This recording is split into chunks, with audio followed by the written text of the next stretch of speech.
पिछले वाले पार्ट में जैसे कि हमने एल्केन पूरा कंप्लीट कर लिया था। एल्केन पार्ट 1 में हमने किया था एल्केन के बारे में इंट्रोडक्शन और फिर उसकी फिजिकल प्रॉपर्टीज़ और केमिकल प्रॉपर्टीज़ को हमने किया था। अब यहाँ पर हम एल्कीन शुरू करेंगे और एल्कीन में हम सारे पार्ट को एनसीईआरटी का लाइन टू लाइन कवर करने वाले हैं। अभी बात इतनी सी है कि इसमें आइसोमरिज्म एनसीईआरटी का हम नहीं लेंगे। आइसोमरिज्म के लिए कोई और सा वीडियो बन जाएगा उसके लिए। इसमें एल्कीन, एल्कीन की प्रिपरेशन, एल्कीन का फिजिकल प्रॉपर्टीज़ और इसका केमिकल प्रॉपर्टीज़ हम पूरा कवर करेंगे। इससे पहले आता है एल्कीन। अब एल्कीन में ये alkenes alkene are unsaturated hydrocarbon, ठीक है। अब यहाँ पर ओलेफिनिक, अब इस एल्कीन को alkene are also known as olefinic bond. अब इसे ओलिफिनिक बॉन्ड क्यों कहते हैं? ओलिक मतलब होता है ऑयल, फिनिक मतलब फॉर्मिंग, ऑयल फॉर्मिंग, इसलिए उसका नाम हम ओलिफिन्स, ओलिफिन्स भी बोलते हैं किसको? एल्कीन को।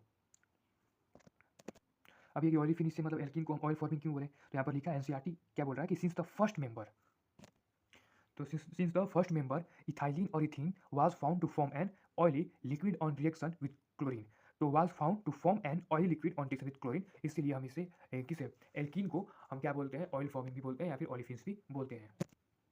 अब इसमें सारा का सारा एनसीईआरटी पॉइंट को कवर कर रखा है जो हमें जरूरत है। अब ये तो मालूम चल गया कि एल्कीन्स को बोलते हैं ओलिफिन्स क्योंकि ऑयल फॉर्मिंग होता है। सिग्मा बॉन्ड जो होता है इसकी बॉन्ड एंथैल्पी होती है 397 किलो जूल। सिग्मा बॉन्ड की बॉन्ड एंथैल्पी होती है 397 किलो जूल पर मोल। पाई बॉन्ड की होती है 284। अगर 397 प्लस 284 करें, जैसे कि यहाँ पर किया हुआ है 397 प्लस 284 681। अभी ध्यान देना, डबल बॉन्ड में क्या होता है? एक सिग्मा और एक पाई।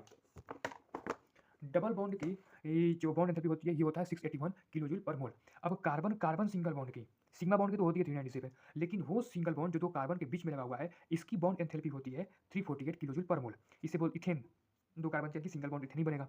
अच्छा, first member of alkene series is CH2, इसको मीथीन बोलते हैं। फर्स्ट सीरीज है मीथीन, लेकिन ये बहुत वेरी शॉर्ट लाइफ का होता है। सर एनसीईआरटी के पॉइंट्स है। First stable member is ethene C2H4। Methane stable नहीं रहता है, बहुत इसका शॉर्ट लाइफ होता है, और मीथीन नहीं होता, और इथीन यहाँ पर फर्स्ट स्टेबल मेंबर बनता है। आइसो जैसे कि बता रहा था पहले भी कि आइसोमेरिज्म को इसमें कवर नहीं करेंगे, फिर भी आइसोमेरिज्म का वो पॉइंट जो लगा कि हाँ इसे कवर करना चाहिए। जैसे कि यहाँ पर हम देख सकते हैं CH3 CH3 HH दोनों एक साइड है, तो ये बन गया सिस ब्यूट और यहाँ पर ये दोनों अपोजिट में है और एच भी अपोजिट में है, तो यहाँ बन गया ट्रांस ब्यूट। अब एनसीईआरटी ने दे रखा है कि इसका डाइपोल मोमेंट 0 होता है, इसका डाइपोल मोमेंट 0.33 dBA होता है और इसका होता है 0। अब इसका डाइपोल मोमेंट में बस कुछ नहीं करना है, यहाँ पर देखो, यहाँ से आ रहा है वेक्टर, यहाँ से एक वेक्टर आ रहा है। अगर दोनों का हम रिजल्टेंट निकालें तो किसी डायरेक्शन में आएगा, इधर जाता हुआ। इसमें क्या है कि इसका डाइपोल मोमेंट इधर है, इसका इधर है, ये एक दोनों अपने आप को एक दूसरे को कैंसिल करती हुई दिख रही है। यानी कह सकते हैं कि इसकी जो डाइपोल मोमेंट है वो 0 के करीब है या फिर 0 है। बॉइलिंग पॉइंट की बात करें तो इसका होता है 277 केल्विन, 277 केल्विन, और इसका होता है 274 केल्विन। यानी सिस का बॉइलिंग पॉइंट ट्रांस से ज़्यादा होता है। लेकिन वही मेल्टिंग पॉइंट की बात करें तो मेल्टिंग पॉइंट में सिस का मेल्टिंग पॉइंट ट्रांस के मेल्टिंग पॉइंट से कम होता है। तो ये हो गया कुछ इंट्रोडक्शन एल्कीन्स के बारे में। अब मेरा आता है क्या प्रिपरेशन, कि हम कैसे बनाएं एल्कीन्स को। तो पहला आता है कि चलो एल्काइन है हमारे पास, एल्काइन से बना दो। अगर एल्काइल हैलाइड है तो उससे बना सकते हैं। विसिनल डाई हैलाइड है यानी एडजेसेंट कार्बन पे हैलोजन लगे हुए हैं, तो उससे बनाने की प्रिपरेशन बताई गई है, और एल्कोहल से भी बनाने की हमें जानकारी दी गई है। तो हम पहले बात करते हैं फ्रॉम अल्काइंस। अल्काइंस से बनाने के लिए हम करते हैं पार्शियली रिडक्शन या फिर पार्शियली हाइड्रोजनेशन। अगर फुली हाइड्रोजनेशन कर दोगे, और हमने एल्केन पढ़ा था कि हाइड्रोजनेशन किसके प्रोसेस में हुआ था, वहाँ पर प्लेटिनम प्लेटिनम प्लेटिनम प्लेटिनम और H2 PD PT और H2 था और निकल था। PT और PD वहाँ पर रूम टेम्परेचर पे काम कर रहे थे और निकल हाई टेम्परेचर पे वहाँ पे वर्क कर रहा था। पर यहाँ पर जो होता है फुल्ली रिडक्शन नहीं करते। फुल्ली रिडक्शन अगर एल्काइन का कर देंगे तो फिर तो, अगर फुल्ली रिडक्शन एल्काइन का कर देंगे तो फिर तो बन जाएगा एल्केन। यहाँ पर क्या करते हैं, हम पार्शियली रिडक्शन करते हैं फिर हाइड्रोजनेशन करते हैं, ताकि 3 बॉन्ड में से एक ही बॉन्ड जाए, 2 बॉन्ड बचा रह जाए। रिएजेंट होता है पैराडाइज्ड चारकोल। जो पैराडाइज चारकोल होता है ना, ये partially, this is point is also point of NCERT, सारे एनसीईआरटी चल रहा है, partially deactivated with poison like sulphur compound और क्विनोलाइन गिव एल्कीन। ये पार्शियली डीएक्टिवेट होता है किसके साथ? पॉइजन लाइक सल्फर कंपाउंड और क्विनोलाइन गिव एल्कीन। अब जो पार्शियली डीएक्टिवेटेड प्लेडियम है, इसको पीडीसी अगर आप इस फॉर्म में दिया हुआ है तो ये पार्शियली डीएक्टिवेटेड प्लेडियम है, इसको हम नोन एज लिंडलार कैटलिस्ट। ये कौन सा कैटलिस्ट होता है? रिएजेंट की जगह पे लिंडलार कैटलिस्ट दे दे या फिर पीडीसी पार्शियली डीएक्टिवेटेड प्लेडियम दे दे। ये एल्काइन से एल्कीन को बनाने में मदद करता है ये रिएजेंट, और एल्कीन भी ये सिस तरह का बनाता है। एल्कीन भी ये कौन सा सिस तरह का बनाता है। अब यहाँ पे है सोडियम प्लस लिक्विड अमोनिया, ये जो है ये ट्रांस टाइप का एल्कीन बनाता है, ट्रांस एल्कीन। अब सोडियम प्लस लिक्विड अमोनिया को हम बर्च रिडक्शन रिएक्शन के नाम से भी जानते हैं। वैसे this is not part of NCERT, पर जरूरी है जानना इसको भी। बस इतना जानो कि सोडियम प्लस लिक्विड अमोनिया हो तो वहाँ पे जो एल्कीन बनेगा ट्रांसफॉर्म वाला बनेगा। ये तो हो गया पहला एल्काइन से। अब एल्कीन्स बनाते हैं, सॉरी एल्काइंस बन गया एल्कीन, अब बनाते हैं एल्काइल हैलाइड से। एल्काइल हैलाइड को जब हीट करते हैं एल्कोहलिक KOH के साथ, तो यहाँ पर होता है डीहाइड्रो हैलोजिनेशन, बीटा एलिमिनेशन। अब यहाँ पर दो बातें ध्यान से देखना, डी हाइड्रो और हैलोजिनेशन, मतलब कि यहाँ से हाइड्रोजन भी हट रहा है और हैलोजन भी हट रहा है। यानी कि अगर मैं ये देखूँ कंपाउंड को, और मैंने दे रखा है एल्कोहलिक KOH प्लस हीट, तो यहाँ से एक तरफ से हैलोजन हटता है और दूसरी तरफ से हाइड्रोजन, और हाइड्रोजन भी कौन सा? Beta hydrogen. जिस कार्बन से हैलोजन अटैच है उस कार्बन को अल्फा बोलेंगे और उसके बगल वाले कार्बन को बीटा। अब बीटा कार्बन से अटैच हाइड्रोजन को बीटा हाइड्रोजन बोलेंगे, तो यहाँ से बीटा हाइड्रोजन क्या होता है? एलिमिनेट होता है। जब हैलोजन और बीटा दोनों साथ साथ एलिमिनेट होते हैं, जब ये हाइड्रोजन हट जाता है तो यहाँ का जो बॉन्ड है ये आ जाता है यहाँ पे और बन जाता है क्या? Pi bond. तो ये यहाँ पर कंप्लीट होता है कि बीटा एलिमिनेशन होता है, इसे क्या बोलते हैं, डिहाइड्रो हैलोजिनेशन।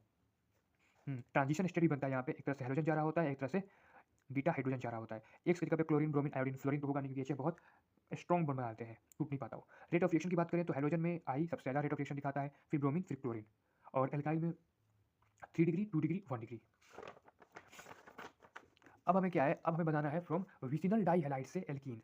विसिनल डाइहैलाइड को अगर हम ट्रीट करेंगे जिंक मेटल के साथ तो यहाँ से होता है डिहैलोजिनेशन। वहाँ क्या हो रहा था, डिहाइड्रोहैलोजिनेशन, लेकिन यहाँ पर सिर्फ होता है डिहैलोजिनेशन। जिंक आता है, Zn बन के निकल जाता है और ये जो है एल्कीन बना देता है, उतने ही कार्बन का एल्कीन बन जाता है। कुछ नहीं जानना, बस इतना ही। जिंक मेटल आएगा, आपके पास है विसिनल डाइहैलाइड, हैलोजन हटा करके उतने ही एल्केन, उतने ही कार्बन का एल्कीन बना दो, काम खत्म। फिर अगर बात करें from alcohol by acidic dehydration, acidic hydration, इसको हम एसिडिक डिहाइड्रेशन ऑफ एल्कोहल भी कहते हैं। यानी एल्कोहल में अगर हम एसिड डालते हैं तो क्या होता है, डिहाइड्रेशन, वाटर का वहाँ से निकलना होता है। अगर एल्कोहल है और एल्कोहल में हम कंसंट्रेटेड H2SO4 यानी एसिड डाल दिए और हीट किए तो वहाँ से 1 मोल ऑफ वाटर, या फिर तो 1 मोल एनसीईआरटी इसको मॉलिक्यूल लिखता है तो मॉलिक्यूल ज़्यादा करेक्ट होगा। तो यहाँ से 1 मॉलिक्यूल ऑफ वाटर निकल जाता है और ये एल्कोहल से बन जाता है एल्कीन। ये भी एक तरह का अल्फा बीटा एलिमिनेशन ही शो करता है। अगर इस कार्बन को अल्फा बोलो और इसको बीटा, तो अल्फा कार्बन से OH निकलता है और बीटा से हाइड्रोजन, अल्फा बीटा एलिमिनेशन होता है यहाँ पे कंसंट्रेटेड H2SO4 और हीट के प्रेजेंस में, और ये जो है हाइड्रोकार्बन वो बन जाता है किसमें, एल्कीन में बन जाता है, राइट हाइड्रोकार्बन बोल सकते हैं इसको। फिर और यहाँ पे 1 वाटर मॉलिक्यूल यहाँ से निकल जाता है।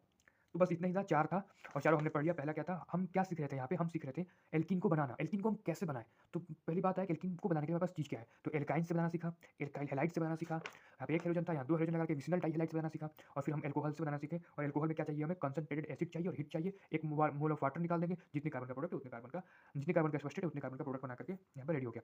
अब आता है फिजिकल प्रॉपर्टीज। वैसे तो सारे एल्कीन कलरलेस और ऑर्डरलेस होते हैं, ना उसमें कोई रंग होता है ना उसमें कोई सुगंध होता है। बट अगर हम बात करें इथीन की, तो ethene is a colourless gas with A faint sweet smell. इसमें एक फैंट स्वीट स्मेल होता है। कलर में भी, कलर तो है ही नहीं, इसमें भी कलरलेस ही है इथीन भी, पर लेकिन इसकी स्मेल की बात करें तो ये फैंट स्वीट स्मेल दिखाता है। Boiling point increases with size every, ये तो हमने पिछली बार मिलकर नहीं पढ़ा था कि अगर हम साइज बढ़ाते जाते हैं तो बॉइलिंग पॉइंट बढ़ता जाता है। लेकिन अगर उसका अगर आइसोमर्स देखते हैं तो वहाँ पे आइसोमर में क्या होता है कि, हाँ, आइसोमर जैसे जैसे ब्रांचिंग करता है तो बॉइलिंग पॉइंट घटने लगती है। क्यों, क्योंकि जो बॉइलिंग पॉइंट होती है वो ब्रांचिंग का इन्वर्सली प्रोपोर्शनल होती है। और ये भी पढ़ लिया कि alcohol by acidic dehydration also known as example of beta elimination, ये भी हो गया। फिजिकल प्रॉपर्टीज में हो गया कि एथीन के पास होता है, ये कलरलेस भले होता है पर इसके पास एक फैंट स्वीट स्मेल होता है। Boiling point increases with size every CH2 group increases boiling point by 20 to 30 kelvin.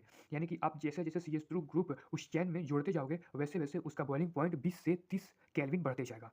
Chemical properties next part में। थैंक्स।